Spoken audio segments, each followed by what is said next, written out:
everyone, I'm your host Cadence, and welcome back to another episode of Project Honesty, a podcast designed for young adults, by a young adult, to gain brutally honest, friend-like advice, as well as provide a platform for young adults to form opinions, color outside of the lines, take deep dives into current events, and most importantly, have fun. This is Project Honesty, navigating reality with real conversations and diverse opinions. If you haven't already, go check out last week's episode called Erased, the Suppression of Afghan Women.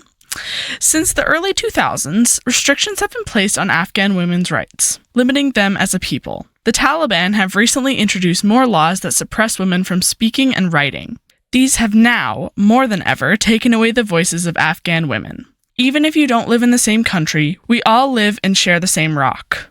This episode is a short one, but it is packed full of important facts and real voices. There is a little bit of a trigger warning that I have to give for today's topic. We're going to be discussing violence, massacres, gun violence, and school shootings, because today we're going to be talking about U.S. gun control. We are going to get into what the laws are for possessing a firearm in the United States versus Canada. I'm going to go into why people even own guns in the first place, what harm guns are involved in most. I'm going to talk about school shootings, the facts and statistics, and how American gun laws only make this issue worse. I'm also going to talk about a recent attack that happened at an American high school just a few weeks ago. I'm going to go into how school shootings are affecting children and why kids should not have to be scared of being killed at school, and what needs to change to make guns safer in America, and what laws need to be in place to make that happen. So the laws for possessing a firearm in the United States versus Canada is drastically different. The stereotype around gun ownership when comparing the United States and Canada is that Canada is significantly more strict when it comes to who gets to possess a firearm compared to America, where access to firearms is drastically easier.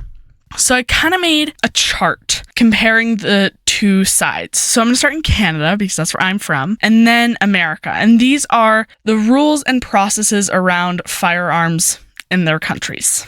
When it comes to Canada, there has been a Firearm Act passed since 1995. It makes it so that firearms are classified in 3 categories: non-restricted, restricted, and prohibited. Under the non-restricted section, we have shotguns or rifles that are used in competition shooting and hunting. There's restricted ones, so some semi-automatic weapons and handguns. Civilians are allowed to possess these if they are competition shooters. They require them for a specific profession, so law enforcement, or a collector's item. I didn't even know that was a thing, but apparently that's a thing. And then prohibited, fully automatic weapons and some semi-automatic weapons are prohibited in Canada. These firearms are not legal for any Canadian citizen to own. The process to possess a firearm in Canada is extensive. So you must be 18 years or older. You must have no prior felonies or violent misdemeanors. And you must have a possession and acquisition license, or a PAL, to purchase, own, and use a firearm. So a PAL, a purchase and acquisition license. To get this, you have to hire a certified trainer for an 8-hour training session on your own cost.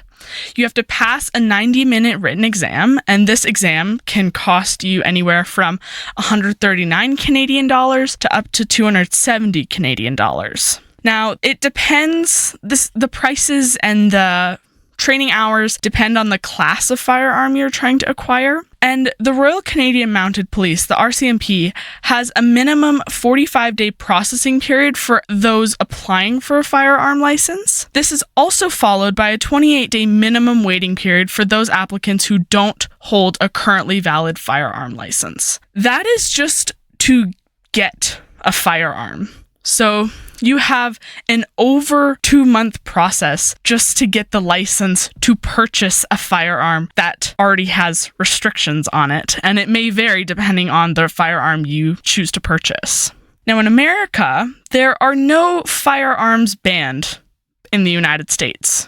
Only some carry heavy restrictions. The weapons that are under heavy restrictions include semi-automatic weapons that can be classified as assault weapons. So to purchase a gun in America, you must be 18, no priors for federal felonies or violent misdemeanors. Now, 21 out of 50 states require the purchaser to have a permit. That is less than half of the American states requiring the purchaser to have a permit. And a mere 14 out of 50 states require a live fire training course. Only 14 states will require you to take a course on how to use a gun safely. The majority of states do not have a waiting period for purchasing and possessing a firearm, so most can happen on the same day. So a lot of Americans go to a Walmart, for example, and possess a firearm that day. So just comparing the two, seeing that in Canada you need to pass tests and there's only certain guns you can purchase for certain reasons and you need a reason to purchase one. And then in America, you just have to be 18, no felonies, and hopefully you're in a state with no permit requirement. And there you go. You can get a weapon. And that is so shocking. The stark contrast between Canadian and American rules are just so shocking, and the benefits of stricter rules around guns can be shown through gun violence statistics. So in Canada, the leading percentage of firearm-related deaths is suicide at 72%. In Canada, firearm-related murders are only 23% of gun violence in Canada. So that guns basically hold no space here in Canada for killing other people. But in the United States, the leading percentage of firearm-rated deaths in the United States is still suicide at 54%. But this is where we see the statistics change.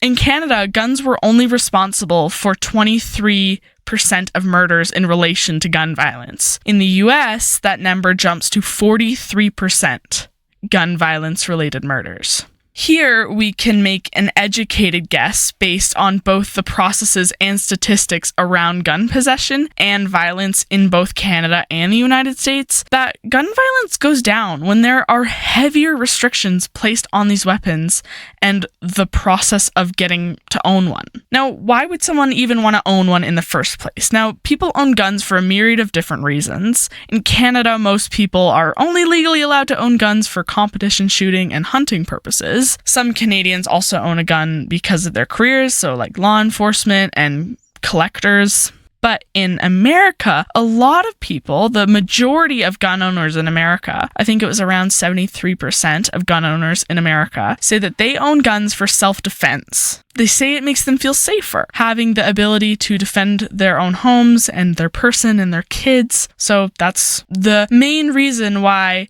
American gun purchasers purchase a gun. We kind of already went through what deaths are most gun responsible, but what crimes are guns most responsible for in America? So according to the CDC stats from 2022, America saw the highest gun-related deaths in 2021 than any other previous year, with over 48,000 people dying because of gun violence in the United States. Over 20,000 of those were gun-related murders. So not suicide, but 20,000 people died of planned gun violence, basically. Here is where I'm going to shift to the topic of gun-related violence and schools. Trigger warning, there is a lot of upsetting facts in this next section of the episode. We're going to be discussing a lot of violence and school shooting. And you may even hear me get emotional because as a student in Canada, I don't like hearing about any of this. I don't think anybody anywhere likes hearing about school shooting statistics, but it's so important to talk about, especially because of the recent attack that I'm going to talk about in a second. So I just wanted to give that trigger warning before I start. The Sandy Hook Promise is a nonprofit organization dedicated to ending gun-related violence against children. On their website, they give us straight statistics around school shootings and gun violence against children. 1. 12 children die of gun violence per day in the United States. That is matched with an additional 32 that are shot and injured per day. 2. 1 out of 10 gun-related deaths happen to someone 19 years or younger. 3. Gun violence is the leading cause of death among youth in America. 4. Gun violence-related deaths occur 5 times more than drownings do. 5 times more. 5. Since 1999, close to 340,000 children in the United States have experienced firearm violence at school. 6.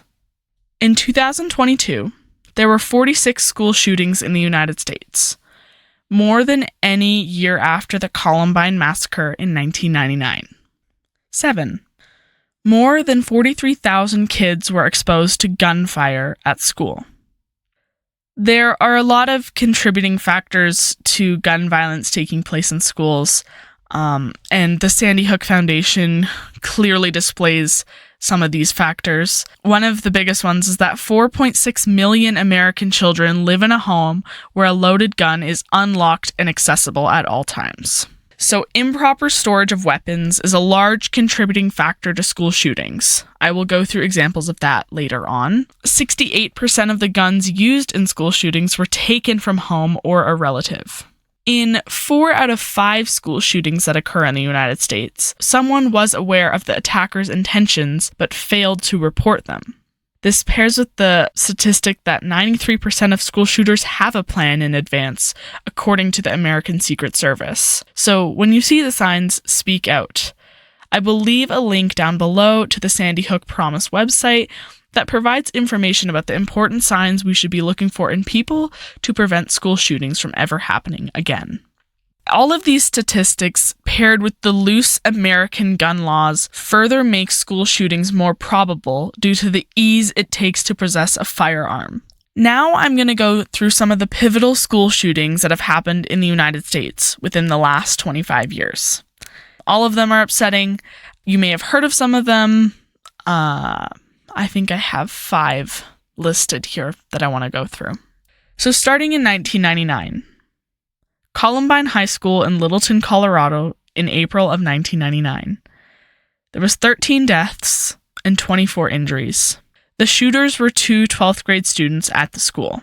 They illegally purchased a weapon from 2 suppliers who now serve jail time because of supplying them to minors.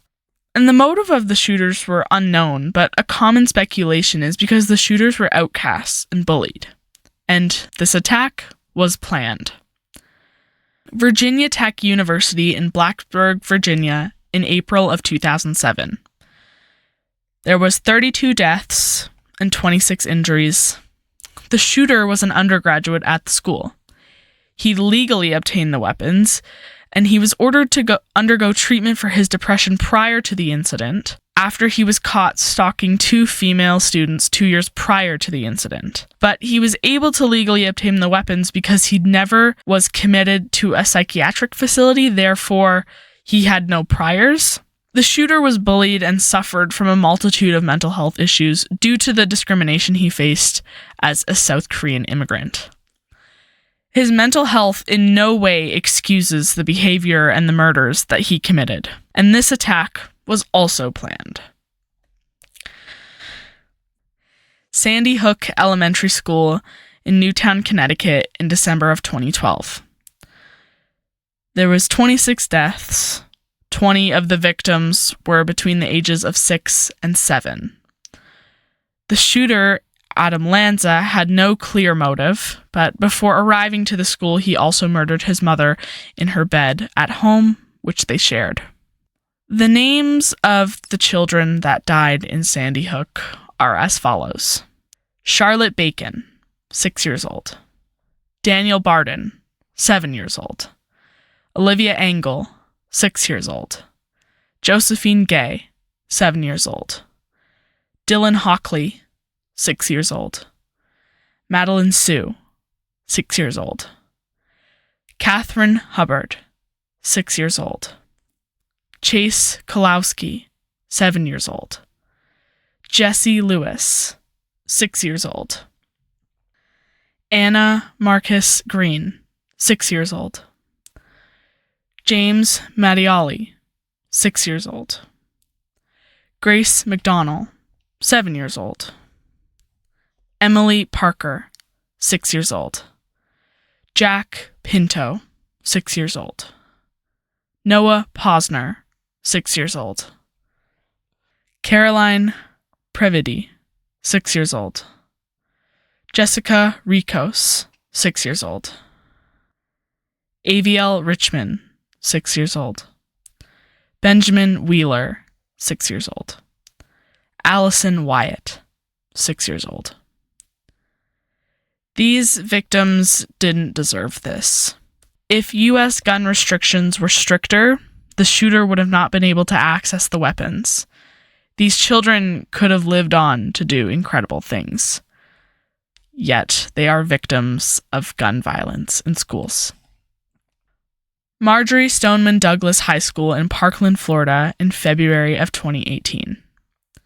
There were 17 deaths and 17 injured. The shooter, Nicholas Cruz, who was a former student, said that his motive was revenge for being what we call a social reject. He also had brain malfunctions due to his fetal alcohol syndrome. Overall, he had a declining mental health.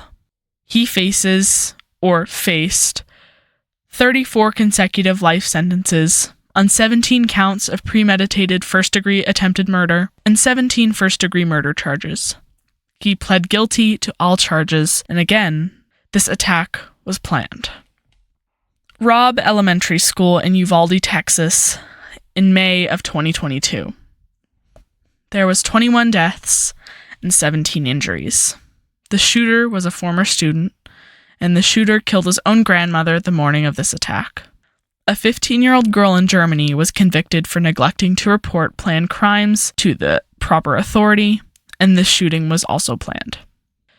The most recent shooting, and the one that pushed me to make this episode and bring awareness to the problem of U.S. gun control and school shootings, the Appalachia High School in Barrow County, Georgia, on September 4th, 2024. There was 4 deaths and 9 injuries. That day, an unknown caller told Appalachia Admin Services that they were going to be the first of 5 schools attacked on that day. A second call from the shooter's mother warned the school of an extreme emergency.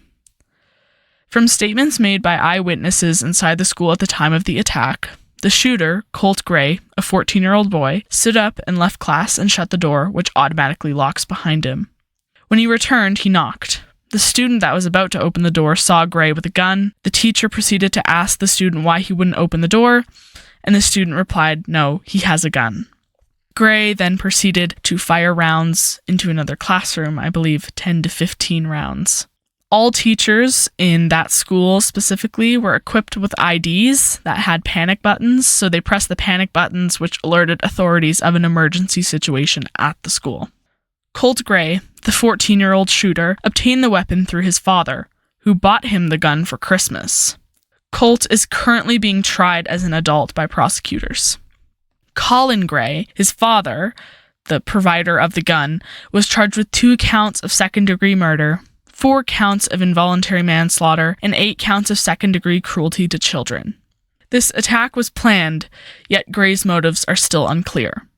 Parents in America now are having to teach their young children how to play dead. One mom on TikTok recorded her teaching her daughter how to play dead. The video went viral, raising questions on gun violence in America. The mom is heard telling her daughter to relax her face and take short and shallow breaths to restrict the movement of her chest. A lot of schools around the United States require students to only have clear backpacks monitoring of contents.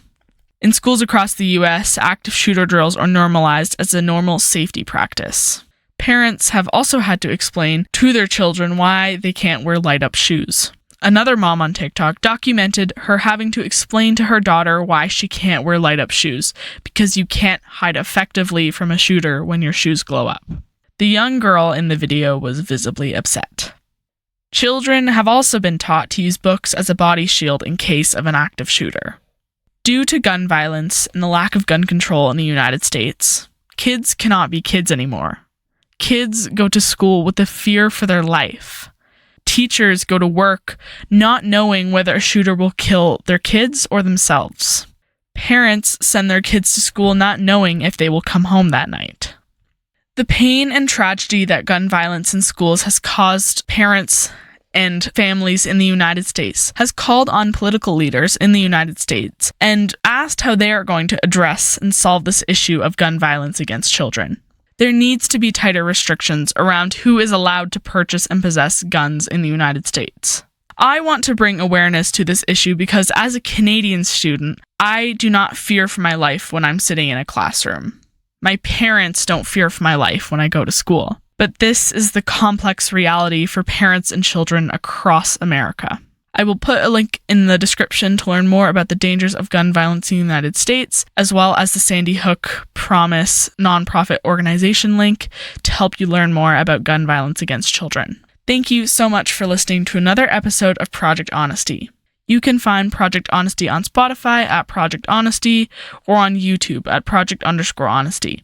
And to keep up to date with new episodes, you can head over to Project Honesty's Instagram, which is at Project_Honesty24. We also have a TikTok, which is Project.Honesty. We also have a website. The link for the website is in our Instagram bio. And to help spread this podcast everywhere, tell a friend or share with family about Project Honesty, and you can direct them over to the Instagram, the TikTok, Spotify, YouTube, or website to help them learn more. Remember to subscribe, follow, and click the bell icon for updates when I post. And remember, the more listeners, the bigger the family.